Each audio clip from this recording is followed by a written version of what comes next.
అందమైన పచ్చని అరణ్యంలో పక్షులు పాటలు పాడుతుండగా చిన్న గిళ్ళి చింటూ ఉత్సాహంగా ఆక్రాన్లు సేకరిస్తూ పరుగులు తీస్తున్నాడు. అతనికి ఆక్రాన్లు సేకరించడం అంటే చాలా ఇష్టం. ప్రతి ఉదయం ఈరోజు నేను అతి పెద్ద ఆక్రాన్ కనుగొంటా అని ఉత్సాహంగా బయలుదేరేవాడు. ఒకరోజు పెద్ద వేప చెట్టు క్రింద చింటూకి బంగారు రంగులో మెరిసే ఒక ఆక్రాన్ కనిపించింది. అది సూర్యరశ్మిలో మినుగురులా మెరుస్తోంది. ఆసక్తిగా చింటూ దానిని ఎత్తుకున్నాడు. ఆ క్షణమే ఆ ఆక్రాన్ ఒక్కసారిగా మాటలాడింది. చింటూ, నువ్వు నన్ను పంచుకుంటే నీకు ఒక కోరిక నెరవేరుతుంది. చింటూ ఆశ్చర్యంతో కళ్లను పెద్దవిగా చేశాడు. మాట్లాడే ఆక్రాన్ అంటే ఇదేనా అని ఆశ్చర్యపడ్డాడు.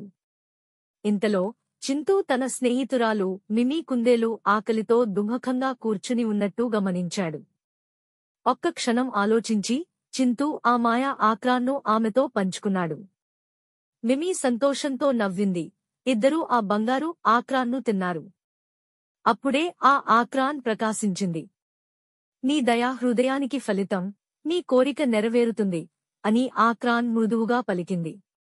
చింటూ వెంటనే కోరుకున్నాడు, అడవిలోని ప్రతి జంతువుకి ఆహారం ఉండాలి.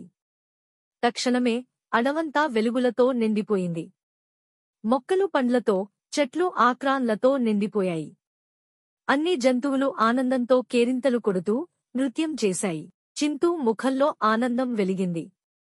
ఆ రోజునుంచి చింటూ దయగల గిళ్ళి గా ప్రసిద్ధి పొందాడు.